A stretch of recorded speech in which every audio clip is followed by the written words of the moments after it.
This episode is sponsored in part by PTZ Optics. Why need a cameraman when you can just do it yourself? Visit ptzoptics.com for more information. Hey guys, welcome to another edition of Broadcast Now, the show that talks about everything that has to do with on-air, live streaming, internet broadcasting, spending your money in places that you probably shouldn't, but you do it anyways. No, I'm just kidding. I am joined, as always, we've got here Mr. Marty McPadden from Podjam.tv.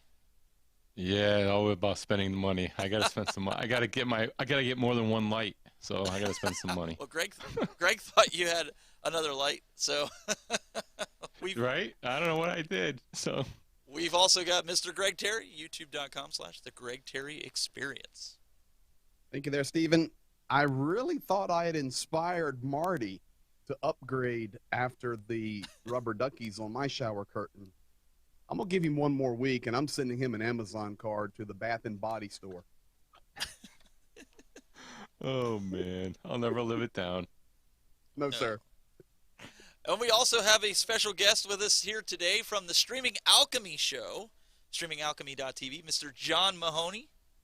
Welcome. Hello, everyone. Thank you for having me here. This is great. Oh, it's great to have you on here because you are the wizard when it comes to guest broadcasts or bringing in guests. And we'll talk a little bit later about your actual product that you have with the live to air. But I kind of wanted to talk about this because I know a lot of people in the room here are always wondering, how do I get guests on? How do I do all these types of things? So we actually put together a demonstration to show how you can do it with like vMix, with Wirecast, and of course your live to air. But why don't you talk a little bit before we do that, as people are rolling in here, talk a little bit about Streaming Alchemy, what you do. I'll pull up the website and let people know how they can watch it. Okay, well, Streaming Alchemy really started as an attempt to provide foundational knowledge for people who were interested in live streaming. So as you know, from the neural net side, we wanted to basically bring everybody's capability level a little bit higher, give them different ways to think about the tools they already had, and hopefully as those techniques became something they wanted to integrate, they'd be able to expand the things that they're doing with their productions. So Streaming Alchemy is all about sort of raising the bar, giving you different ways to think about production, different techniques and approaches, as well as a lot of foundational things from, you know, how do you deal with audio and video and lenses to things like vMix scripting, which has actually been something that's been pretty popular on the channel. So we know we have a lot of interest in that. But it's a fairly broad set of tools around streaming and video production in general. I know we all here, we tune in and we watch the show from week in and week out. You have done a tremendous job. And I know Greg had mentioned earlier, I think it was a couple weeks ago, where you were looking at scripting, and I'm like, John did a show on it, right? And you went and yes, I started digging into John, and I discovered right quick that I'm in the presence of royalty tonight when it comes to some knowledge here on dealing with remote applications and guests, and I'm really looking forward to the hour myself with John. And but as far as that scripting for vMix, which I run, it's unbelievable, some of the power it will unleash into your stream. Absolutely. And we wanted to let you guys know too, Marty had started a group, right? That was about, that was probably what, 5 years ago or something like that? 5-6 years ago now, yeah. He called it Pro Broadcasters, and we had been keeping it afloat. We had like 300 members in there, and we wanted a place where people could go to talk about broadcasting and at a high level, but also a place where we could build community for the different shows that are out there. Well, I was talking with Marty yesterday, and I said, why don't we just rename it the Broadcast Now Community, so that way we can get the people that are in this community that watch this show or watch John's show or whatever, a place that they can come. And I know Jeff in High Def has a group like that, but you can never have too many groups, right? So one of the things we want to do is foster these relationships that we make here on Broadcast Now. So we encourage you to go over to Facebook. I believe, Marty, they could search for it by just saying Broadcast Now, right? It's facebook.com. However the page URL is, it's Broadcast Now, all one word, in the URL. So yeah, you should be able to find it just by Broadcast Now. So go over there and ask to join and get in there. And one of the other things is we have a Discord channel. If you look up the Tech Buzz on Discord or get an invite, Brad, our community manager, he's here somewhere in the chat room here. He can get you guys links to these pages on Facebook as well as the Discord and get in there. There's a channel in there called Broadcast Now, so you don't have to get engaged with the gaming stuff that I also do and the outdoor stuff. You can kind of just focus in on that. But we'd encourage you. And Greg, you use Discord. I use Discord quite extensively for multiple applications, church teams, worship groups, streaming groups. I also joined a Discord with an investment guy I follow, and of course, Tech Buzz. It's actually the best. I've tried them all, Telegram, Band, just keep listing, WhatsApp. But when it comes to actually integrating and being able to facilitate a group experience together, there's nothing better than Discord. So if you guys aren't on Discord with us on Broadcast Now, make sure you hop over there and we'll get you in. Now, here's the deal, though. You will see, if you're in Discord, when Steven is playing Fortnite. But just ignore it. Just ignore it. Come He's on playing now. Fortnite. He's just mad because he knows I'm good in it. Oh, he's There a you stud. Well, unless it's Call of Duty, then don't even talk to me about that. But but no. So we wanted to talk about this because it's about building community. You got to build community in order to have guests on a show, right? So I had mentioned back to these guys, I had mentioned even in pre-show about how when I started, how things were so archaic. I mean, to bring a guest on, just to kind of let you guys in on this, I didn't even have the bandwidth. You know, John, you were talking about bringing in 1080 with yourself and not knowing how much bandwidth. I didn't even have. I think I had 10 megs down and 1 meg up when I first started doing this. This was back. I think my highest stream was 360p, and I was doing internet radio, and I wanted to bring in guests, and so I had a built-in microphone on my laptop, and I fire up Skype, and I noticed the more I hosted, the more my bandwidth tanked. So one of my co-hosts at the time, he had everybody call his Skype, and then he would call me so that he would take the blunt of the bandwidth, but it was just audio. Fast forward, we got into using multiple, like anytime a family member upgraded their PC, they were going to throw it out. I'm like, no, I want that. And they're like, it's an old PC. What do you want to do with it? I want to run Skype. And I would have 4 separate machines that ran Skype. I ran it to my mixer, and I would use like a cheap capture card to capture it, an SD capture card, and until my USB bandwidth died on one of the other machines. And usually I could run, you know, if I ran it at like 640 resolution, I was good. I could do that in a square. And so I started doing that, and everybody, you know, started doing guests around that time, Skype, everything. But things have changed now, right? John, what has been your experience? Because you actually went and created a product to do this, but what was your experience that made you go to that road? Well, there's a couple of things that I think are important when you start to think about bringing in guests. I mean, one side is that we have a lot of different technologies available today that allow us to do this type of video acquisition. And also people in the broader community, not just in the broadcast space, have become a lot more comfortable with participating in these types of remote video calls or productions in general. So the experience that led us into this space was really the limitations of these Skype, sort of roll your own Skype solutions, where you were trying to hack Skype and Skype would be updating itself and your hacks would break right before you were trying to use it. And it was not a consistent production level solution.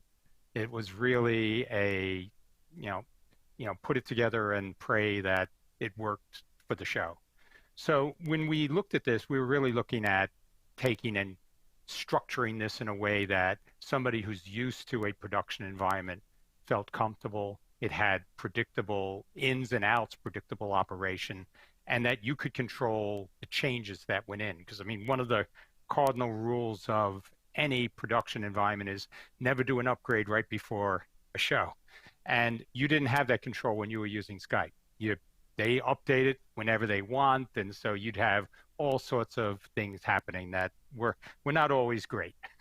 So from there, we basically built a single channel product and then quickly upgraded that to a 4-channel product.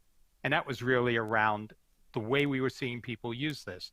I think the power of bringing in remote participants into a production make it so that the one-to-one types of productions really cry out for that little extra. You know, when you see the power of a conversation that takes place between a group, that's where, you know, the real richness of these types of remote productions comes in. And I think that's been motivating us all along, finding out ways to sort of make that group participation easier and higher quality. Greg, you were gonna. Well, first thing I'm going to do is is it okay to update my system during the show? No. I know we can't do it before. Steve and I were laughing because, man, that's like the major protocol, and John just nailed it. But, you know, here's the thing about, you know, even the processes that John has developed with neural net or the advancement of technology. I remember years ago when I was in the early days of learning technology that I had one call where somebody called in on a camera and then I put my phone on them. This is how far we've came to try to get some audio and a little bit of video through a stream. But I think what the important thing to remember is when you are having a guest on your stream, and honestly, it doesn't matter what category you fall in. You may be a gamer in here. You may be, for me, I'm in church, worship, and news. That's what I do. Marty is in his world. John's in his world, and Steven's in his world. But of course, we come from many diverse backgrounds. But when you have a guest, if that experience now in 2021 is not to a certain level, it's going to be a turnoff to your viewers and your community, because even look what we're doing here. And of course, we got some real thoroughbreds in this world of remote guests and call-ins.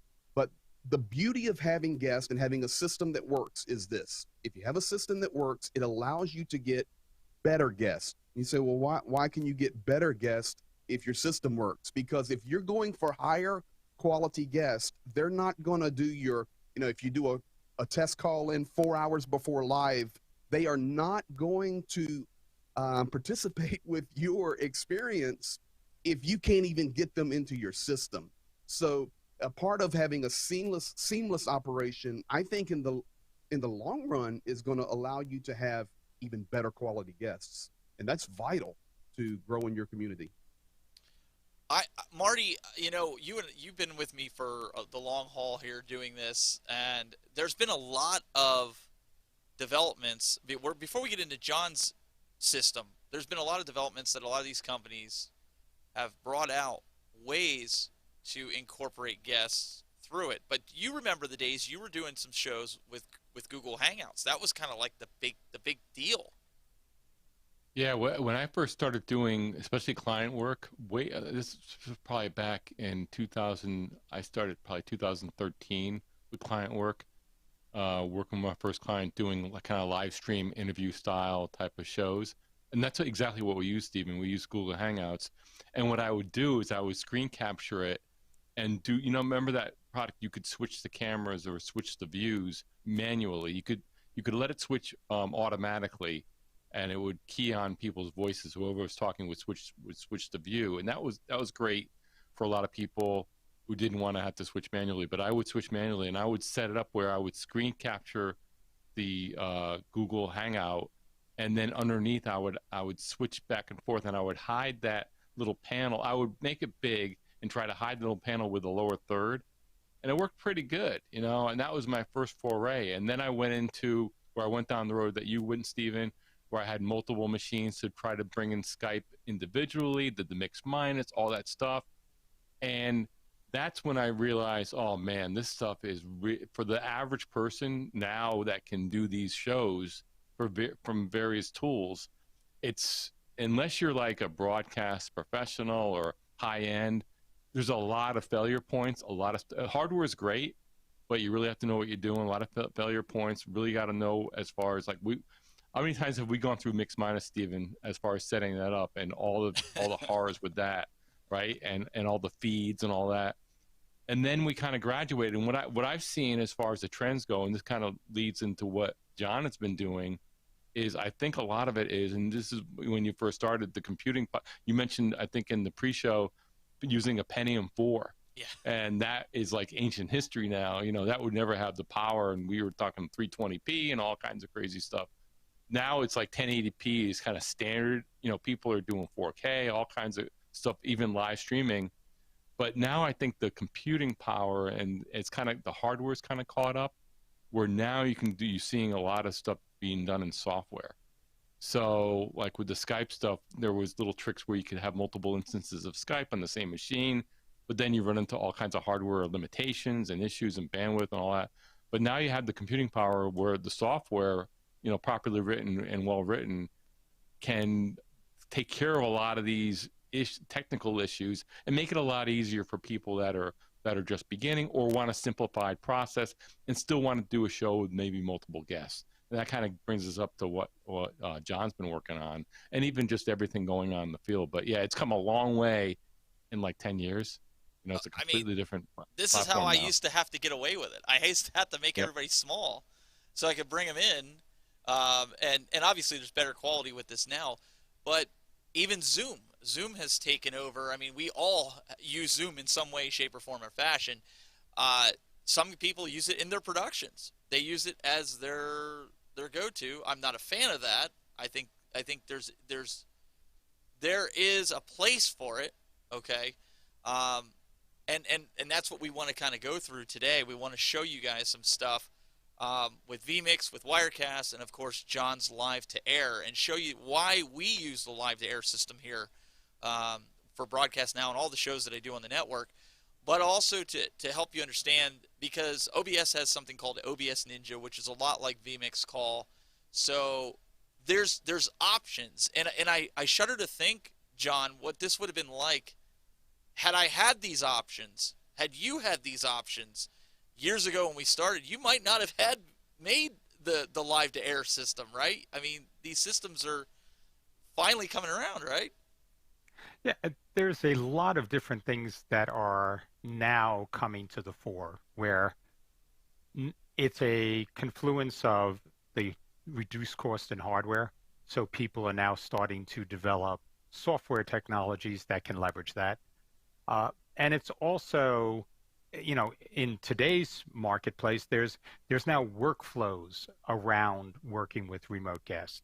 And I think those things all have to come together before people can truly be confident. I mean, though you can say technically it's really just a remote camera and a remote mic, there are a lot of different elements that go behind integrating that in a way that's seamless, both pre-show, you know, all the tech checks and other things, but also during a show where there has to be a different cadence and there has to be a certain level of patience and interaction to be sure you're giving the other person time to finish a thought and, you know, not step on what they're saying. So it's very different things have really come together to make this all possible now. I think that's something you learn as you get going. That's one thing we've discussed, that we have that cadence, and Greg's he's going to show you a little bit of what he goes through to get a guest on with vMix Call here. But I do want to put it out there before we do this, as he's getting set up here. If you're interested in helping with building the community on Discord or on Facebook, hit Brad up. Let him know that he can count on you for help, and we can kind of get you guys moved into that, because this is another part of the broadcast process, right? It could be overwhelming, okay, doing this, and a lot of people see you bring on high quality guests, and you're like, oh my goodness, this is tough. I see some of these guys that are using StreamYard. Greg, you use vMix. That is your weapon of choice. I do. It is my weapon of choice, and I've dabbled in not all of them, but I dabbled in OBS. I dabbled in the what is the other OBS? They've got a StreamYard. No, Streamlabs. a Streamlabs. yeah, Streamlabs. I looked at StreamYards. Did some Wirecast. All have their places. All are cool. But for me, you know, you turned me on to vMix. You turned me on to Martin and those guys out of Australia. And there's a couple of things that I would like to show because I still get to the end result of us desiring to have guests that accentuate the focus of our program. So we need the experience for our guests to be seamless. And for me, right now, vMix works great for that. vMix Call, although I'm learning neural net when I'm ever live in Steven's studio, I see how that functions. And, you know, John is just some brilliant dude. That's all I can say because neural net is amazing. But vMix Call, very satisfactory. So A, we get better guests. Number two, we have a seamless experience. Now on the back end, I'm gonna share my stream with you now, Steven. And so here's what I'm actually looking at right now that I'm sending Steven. A couple of things I want to draw your attention to. So let's say tonight I want to have a guest.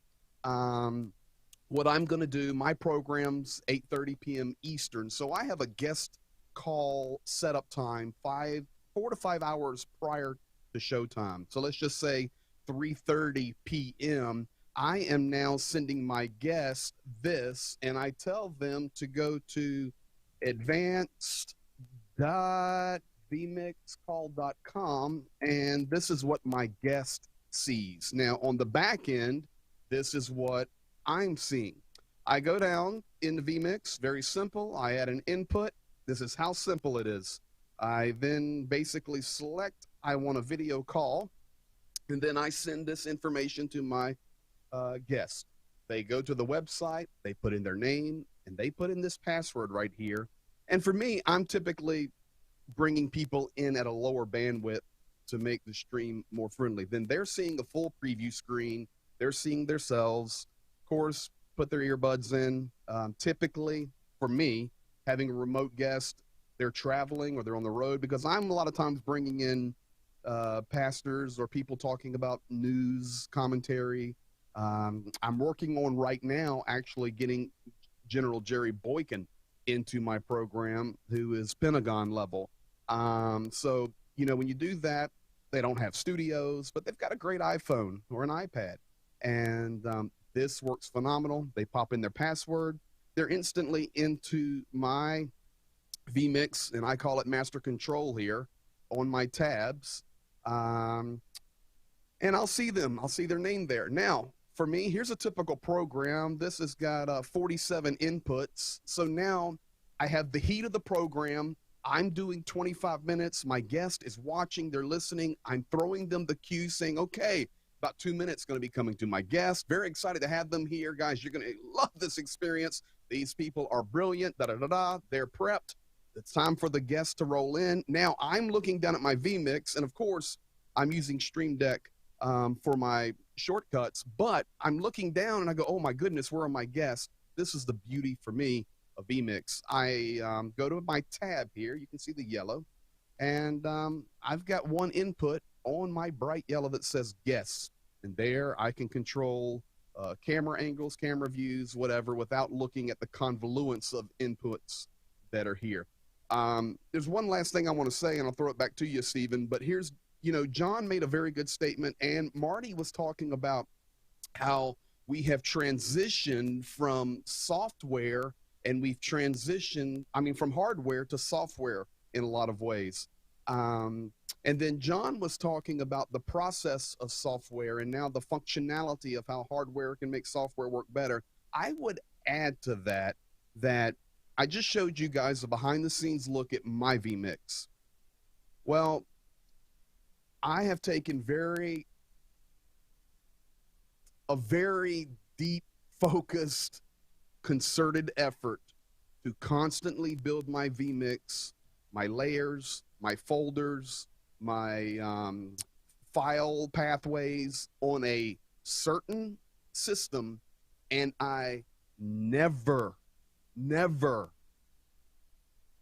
put a variation on that.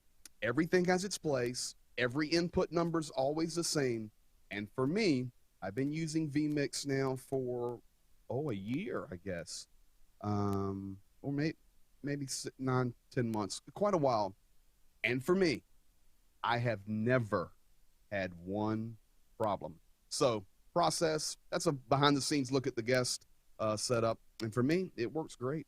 So I hope that helps you guys tonight. Take a look. If you're not using vMix, it's a really good option. And the team there in Australia is fantastic. Back to you, Stephen. That's Al was saying that in the chat room. He was saying that vMix looks really cool. And that is also, I use that in conjunction with TriCaster, but I wanted to show Wirecast as an option because everybody knows I used to use a lot of stuff with Wirecast, and so this is the Wirecast interface. These are our paid solutions. These are not free, but there are some trials. So right now you're seeing me with the built-in microphone, built-in camera, excuse me. But in Wirecast, it's simple as well with Rendezvous. You can click on the plus sign, go to your network, scroll down, and you'll see it says Create a Rendezvous Session. You're going to click Add, and just like vMix Call, it's going to ask you to enable the chat for a session if you want. You can share your chat history, because obviously that's a new feature and you want to be able to do that. But you create the session, I share that link with my guest, and then I'll get a little notification here in the corner that I click on. It says, hey, Marty wants to join your broadcast. I click on it, and then what happens is it becomes a shot right here in the corner, and this is my Rendezvous control, central control. I guess we'll call it mission control, right? Is that what you called it, Greg? Mission control? Yeah, mission control. Mission control. Master control. Master control. Master Okay. control. So yes, sir. Here you can choose what camera you want to send to your live your rendezvous. If you like, in my case, if I was doing a rendezvous session right now, I could take mix one from the TriCaster and send that, which would be the output. So it's gonna send the output of the TriCaster to it. Right now it says no audio mix for rendezvous. I could choose what I want. So I want to send the TriCaster mix because I want them to hear all the audio that's coming from that. And the speaker I could set up if I'm doing, headphones. I could choose my MacBook Pro speakers, whatever I want to use for it. And then that's it. I mean, you're essentially up and running. You can bring your guest in, with a great solution that these software switching solutions have been providing.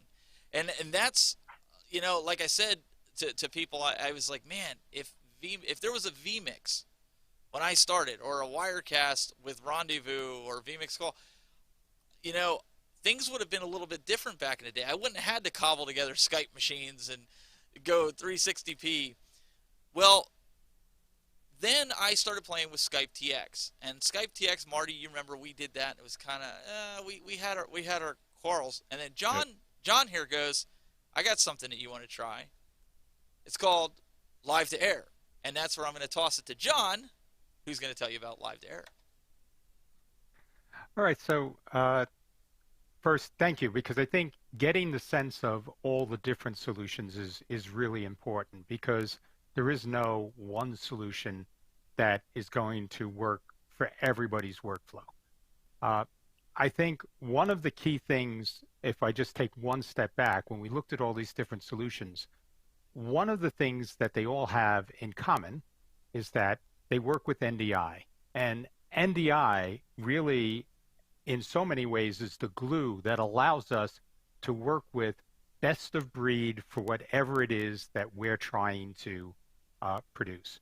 So with Live to Air, when we started, there wasn't, NDI wasn't there, but we were using SDI, which, while that's a great integration tool, that does have certain limitations. So once NDI came out, we added NDI to Live to Air, which allows it now to play in this ecosystem, Live to Air with vMix, Live to Air with Wirecast. All those things now can become possible.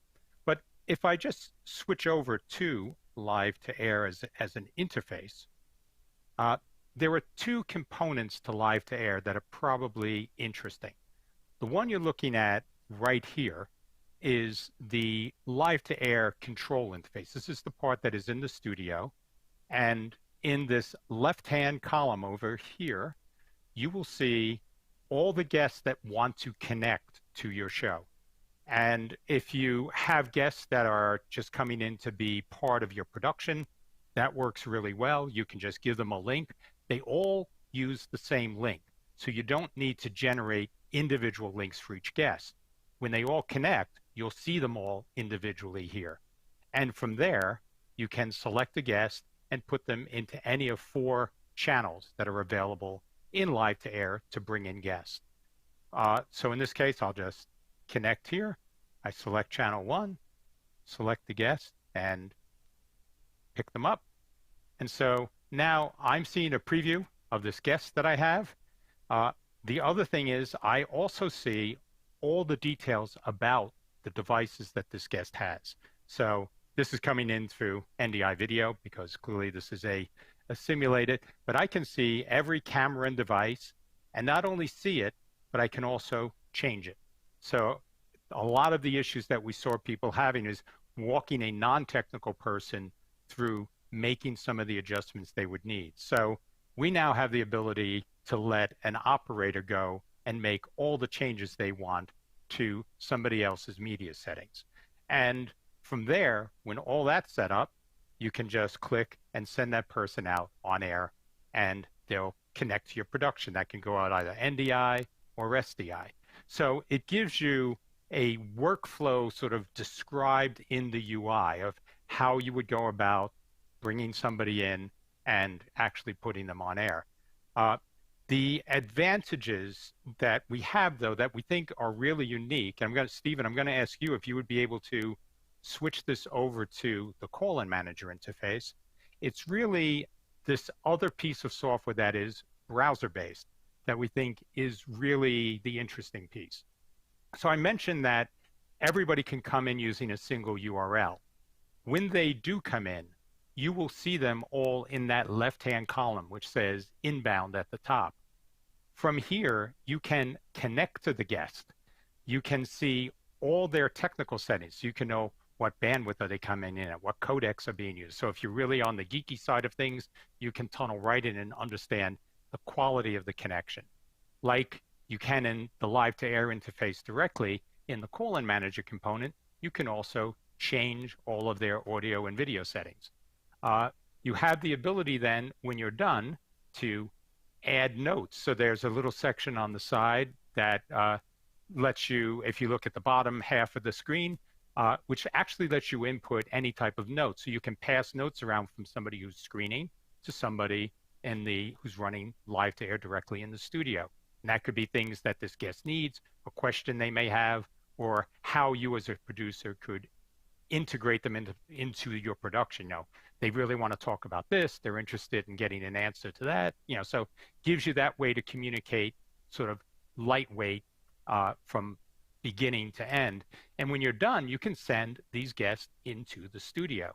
And when you send them into the studio, and it's really, it's just the buttons that they're all grayed out here because there are no guests waiting, but that gives you the ability to move guests around from inbound queue to send them to the studio. And then you can also track when they are assigned to a channel and when they're live on air. So you get all of that information coming back here. This interface that you're looking at is browser-based. So you can run it from any browser, anywhere. So even though in the studio, like the way Stephen set up, he has his live to air system there in his studio, the person running call-in manager can be running from a completely remote location, handle all the screening. And in addition, call-in manager can be used to do sort of that pre-flight check you want to do with every guest. So this way, if you're going to talk with somebody at 6 o'clock at night, the night before, you can connect with them through your browser at 6 o'clock at night so you don't tie up any studio resources, and manage to do the full tech check and get them all ready to come in for the show the next day. So it's a different model. We didn't just want to set everything up So it was really based on simply having a single control interface. We really wanted to think of it in the context of a full workflow, everything from onboarding guests to bringing them on air. And when that, the guest is done, they'll show up back again in call-in managers. So you can actually have a producer thank them, get additional information, invite them back. So again, part of what Greg was talking about was building that community. How do you create these relationships?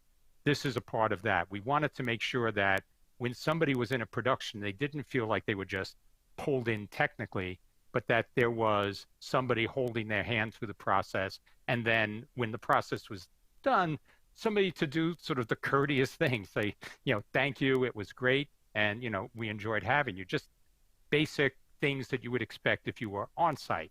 And we wanted to try to replicate that. And John, I will pull over here so they can also see this is what the interface looks like for the person that's calling in. Obviously, I went into it here because I was trying to pull it up, but you basically fill out your information here, and you can put your name, email address, right? Hit Joel, but you can choose your camera, like your Wirecast virtual camera, or in my case, do the FaceTime camera. There it is. Hi. And then I could choose my own. So he really made it simple for somebody calling in. And then once I got my mic here, my speaker and everything, I just click join show and it tells me I'm first in the queue. And then, John, I can go back to our input here so we can actually show it. I come up here on the side like John said. I can click connect. And this is the process that I go through during a show. So there's me showing you on the capture. Sometimes it doesn't, depending on how the capture is. And then I can click to the studio, and it sends it then over my studio, and I am able to pick it up or myself or whatever it is that I need to do. I'm just going to be really quick. But John, it's really robust to be able to. It's made for broadcasters. It's not made just to chat with your grandmother on a Sunday afternoon. Yeah, it's a big piece of it is we started with the workflow. So we didn't even think about technology up front. We really were focused on how would somebody need to, in a true production environment where there's a lot going on, where whoever is working the switcher isn't necessarily going to have a half-hour pre-show onboard individual guests or do things like that. So it really very different style of development. We started first with Flow and then built technology around that. So, I think that was the important piece. But, I think, a lot of things that go to bringing guests in that go way beyond the tech as well. So, it's important. The best technology isn't going to work if you don't cultivate a community of people that want to join you, that want to be a part of what it is that you're bringing to an audience. And it's really important to consider that there are lots of avenues for this. There are unis where there are people with deep expertise and who would love to basically talk about their subject. They're there in a university probably because they love it. They're corporate people that are in different areas that have maybe different perspectives from the academic perspective. So these are the types of things that you can reach to directly and just start there and use that to build your community from. You really need those initial grains of sand to build the pearl sort of thing. You could build something that is going to give you action to act and build not just an audience, but a community of people who can contribute to the content and add that extra value. And one of the things, like Marty, you could go through and screen any of the callers. It gives you that ability to, where you're at, could screen anybody that comes in. Watching John go through that, first of all, it's a very professional workflow, and it's good that he started with the workflow, because that's really half the battle. The tech fill in the rest. But I'm looking at this, and it's like this of being in a professional control room and everyone having a specific job. And I know that John took that kind of that metaphor and brought it out into the workflow. I think a lot of the audience watching the show are probably used to, they're probably all one-man band type of operations. They're just starting out. You don't have the for a lot of people, so you're used to doing everything yourself. I mean, Greg's a great example. He does everything. Steven does everything himself. I think a lot of people watch the show, use different tools. Those tools are great because they're set up to make things simple, and you can do everything yourself, switch everything around. What John has here, what I really appreciate is, well, you can use it as a single operator where you can, it's kind of built in layers. You can use it in a very simple format where you don't really rely on the call manager, or you can do it like what Steven sets up where he's the call manager and operator at the same time, and he kind of streamlines the process. The thing I like, that as you get into this, if you're doing a streaming show and you really want to all be professional and kind of a professional operation, really it's built for teams. And that's really where, doing it all that's above and beyond, and I think I have a lot of respect for people that do it all by. That's not how things are set up. Humans are meant to do one thing at a time, set up for that. And Stephen, you mentioned, and John mentioned that the call screener is based. And then what that enables you to do is you can build a team of people. You don't even have to be in the same location. I love that. When I first saw this ago, that's the thing that really blew me away, is it goes beyond what Skype would give you, that whole workflow, that whole onboarding, and John went through that, where you can have just a call screener bring someone. You can do all the testing separate from the studio portion. And then the studio, bring them off. You have different steps along the way, and every control. And you can have multiple people manage the system where you have the call, and then you may have someone switching the show. It could be the host itself, but you separate those. This makes for a smoother show because then everyone's concentrating on one thing at a time. And the other thing, the thing is, it can be done remotely. That's the power of it too. Is like, since it's browser based, and you may have a friend, you may develop a team, and you may all be remote. Doesn't mean you can't work on the same show, and that's what product enables you to do. Is you're able to do that. I would say, obviously it's for professional workflow. I think as people watch this, they got to think a little. This is what the professional. The jobs are divided up. And I think when you look at it, it can be overwhelming, but there's a method to the madness here, and it actually works out quite. And as you get into it, and as you build up the layers, as you learn this, it's a tremendous way to go, and it's a tremendous piece. And really, the hardware now makes that possible because there's a lot going on there. And in 4 different feeds on basically one box. But yeah, that separate call-in manager is the feature for me that got my attention right away. Yeah, I mean it's been a game changer, and there's even run around that John, you build studios.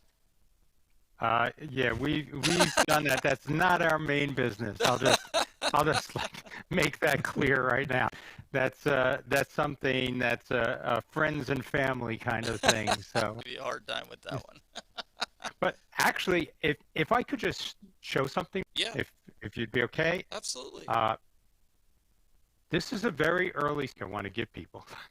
At the end of this year, we're coming out with a 6-channel version of Lightair.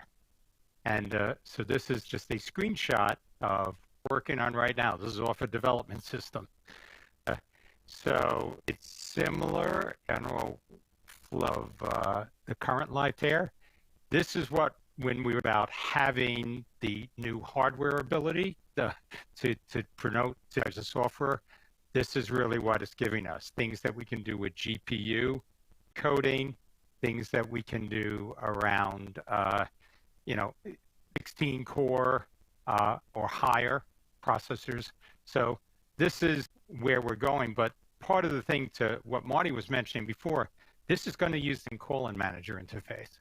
So because it was designed sort of modular, you don't have a transition to say, okay, now everything changes. It's simply using all the components and building that same work into an enhanced endpoint, which can deal with more guests and flexibility for how you combine those guests. That's exciting. That's going to be really neat.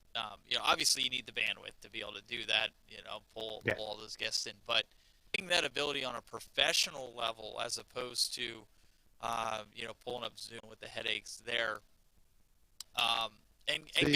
Yes, go ahead. You caught me. I'm absolutely speechless. I'm going to say as a vMix user and vMix call that uses this weekly to bring in guests from all over the country and the world. The first thing is, after John has given his overview, his screenshots, his workflows, if this SN7B didn't cost so much, I would disconnect it and drop it right now, because that's a mic. So I'm going to take the MXL that Steven donated to my studio, drop it for John. That's a mic drop. I'm just turning my system off. I'm going downstairs and watch TV with my daughter. John, I'm blown away. I'm blown away. I quit. Done. Now, let me make two statements for serious. Number one, on which a majority of the people are in here watching. Okay. Steven and I have stepped on that, and that is, if you're streamlined and you know what you're doing, you know your flow as a human, and set up with your shortcuts, your scripting, whatever, you can self-produce, moving to a much higher level, network level or whatever. I'm syndicated to Peak, and I produce it all. I'm nailing the times. I'm doing everything I have. But here's the problem for me, dealing with on the back end. So, John, can I ask you one question? Are you telling me, because I watched Steven use this in his studio, but I've never paid attention to it. Weekly for this program, I call into NeuralNet, but I know vMix call. Telling me that if I have a guest, I could produce my show for all my videos, my transitions, my tempo, my flow, but I could have my sitting beside me, chatting with my guest on the back end. Yes. Is that what you're saying? Yes, you would be able to have any, not just sitting beside you, but if you had somebody that was in another location that was working with you. So, if you were doing a church production, you may not have everybody local, but you could do that. Guys, I'm telling you right now, take it from a VMix, you have no clue what that means to higher level guests.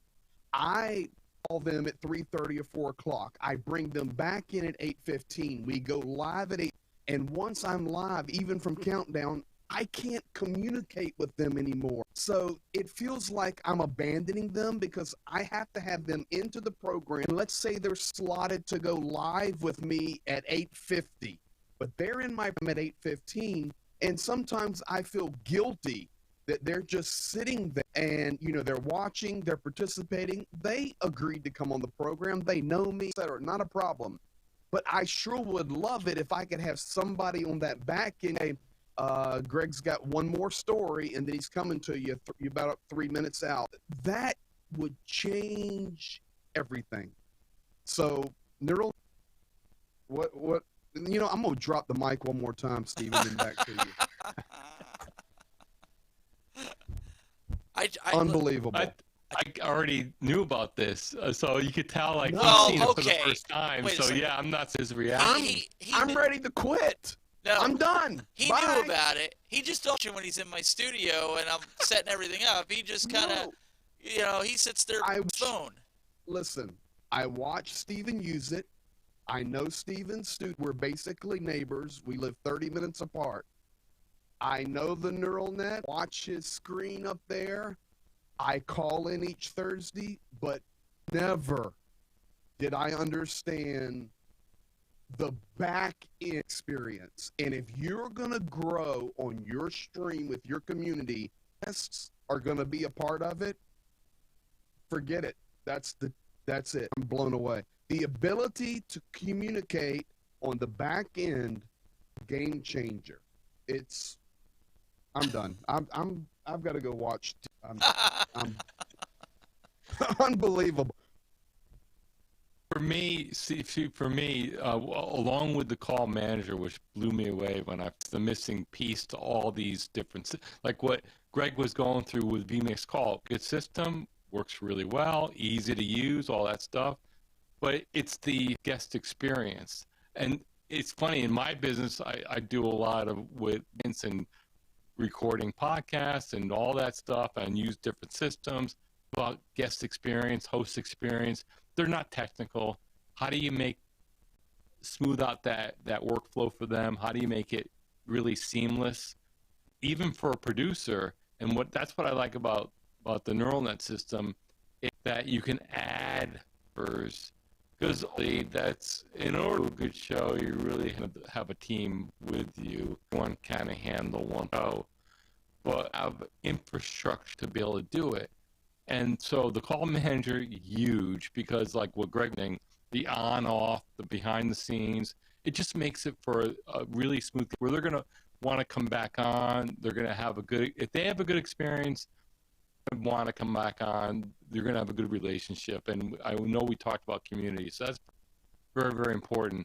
The other component of this that I find really great, especially production standpoint, is if you notice on the main, if you have an operator, they're able to control the camera, the audio. In fact, I think you're able to control PTZ control. I'm not sure about that, but just having that control, being able to switch. I can tell you from my business and for other producers, you may have guests, again, technical, how they have to switch their camera and their mic, and you try to talk it, and it's like, you spend like an hour trying. If you can just go in there, let me go in there, make the changes, great, and they're happy. And so from a professional production standpoint, and making sure that a production has the control, you don't see that with any other system. And that's, to me, those systems there, it's really set up for the professional level. With that said, if you're just starting out, you can use it simply, which is great, but it has the robustness to be able to grow with it. Look at it like Photoshop. You can get into it and do some simple things with it, but it's an incredibly robust application. You can grow with it, and that's what I see with is like you can grow with it, and you won't outgrow it, in other words. But yeah, those two features to me are gold. I don't see it any other way. And also just be able to do it all in software on a robust, hardware, that is fantastic.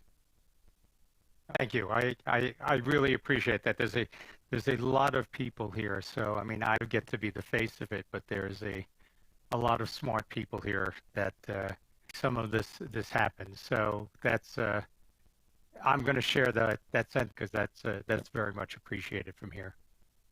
Well, I think what's really cool is for the program tonight, you were able to see Steven, who is a longtime user. You're here with the face of Neural Net and the team, and you hear from an industry standard guy, Marty, who is explaining, who knows Neural Net. But then you've got me, vMix, Strips, OBS, and then John unboxes it. And honestly, I'm speechless. So I'm giving you the perspective tonight. We've already had folks solve the back end of vMix. It's phenomenal. Please don't get me wrong. Trying to build a program where guests are going to be reoccurring, and you need to have that next level. Quite impressed. Thank you for sharing tonight, John. Thank you, Greg. I appreciate that. One other comment: the difference between like vMix is like a Swiss Army knife. It's so much with it. It's got everything built in. But this is the difference between like a general tool or a toolbox of different general tools, and selecting specifically for a specific task. And this is where neural net's in play, where it's got a specific mission, and it does it really well. It's on multiple levels, and you can grow with it. So that's, as you get into this, we'll get into live streaming as they want to push their productions. You're going to find that get into getting specific tools, and you're going to appreciate it, and you're going to know how to use it. But that's a good of at the higher levels, a specific tool for a specific task, doing it very, very well. So it's kind of like that Home Depot or Lowe's to pick up some wood screws to do some work at your house, and you come home and you get the screw out and you drill with your bit and you go to do it. Oh no, our bit, and force it with the Phillips head for sure. But man, if you've got the star and you pop it in there, it's seamless. Are you speaking experience on that one? I'm just I am a master inquiring of the minds star on bit.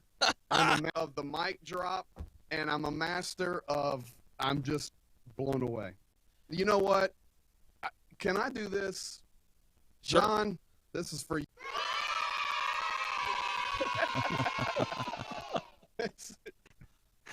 So I guess we're going to have to get sound effects as on the feature at some point. So Oh, Greg is the master of sound effects.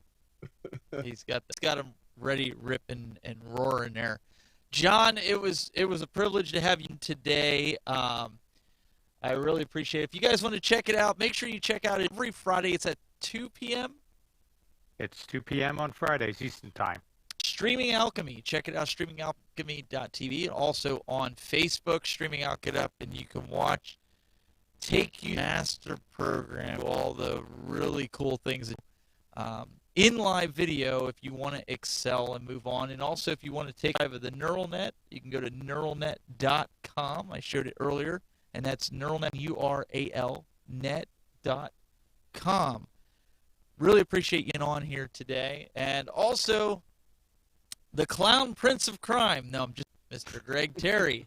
YouTube.com/Greg Terry Experience. First of all, Stephen, once again, John, thank you for being here. It was nice to get to know you tonight on the program, and really appreciate all the work. But, I want to give a big shout out. Marty, as always, I love working with you. Marty, I know you're probably going to say something as well.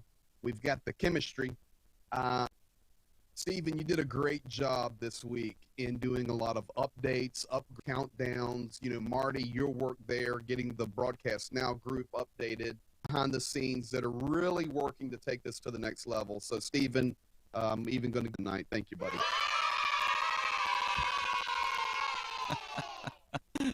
And you have a show tomorrow. It's a lot of work. I have a show tomorrow night, 30 p.m. live Facebook, YouTube, and Integrity Television, 8:30 to 9. Current events, news, perspective, guests, all kind of stuff. Awesome. Thanks, Awesome. I really appreciate it. And also, Mr. Marty McPadden, PodJam TV is the place to be if you're looking for podcast production, video production, editing. You're looking for that new sizzle reel, or maybe you want an intro like today for the show. Get in touch with Marty. He can get you all squared away. Yeah, I want another vote for John Mahoney's Streaming Alchemy. If you're not part of that group, and if you haven't caught the show and you're in streaming or any, he's one of those knowledgeable and his show puts a lot of effort into it. And definitely, if you can't watch live at 2 p.m. on Fridays, 2 p.m. on Fridays, right? Okay. Catch it on the replay if your time. It's chock full. If you want to learn, you got to watch it. So yeah, I definitely want to double plug that. You got his research, guys. I mean, I pick up the magazines, I read the magazines, and there's, as good as you can be, there's always somebody that knows more than you or have been in the industry longer from each other. And John will tell you there's times I've called him up. John, Chester's doing this, doing that, and well, let's take a look. That's the type of guy he is, and so you guys really need to check out the show and production. If you like high-end production, definitely check it out. Guys, we will be back for the Retro Buzz at I can't even remember the time on my own show. Eastern. And Stephen, there's a hiccup just before for you. you sign off, I feel guilty, and I'm sorry. I gave John one, and I gave you. You know, Marty's really got that shower curtain lit up well. Here's one for you, buddy.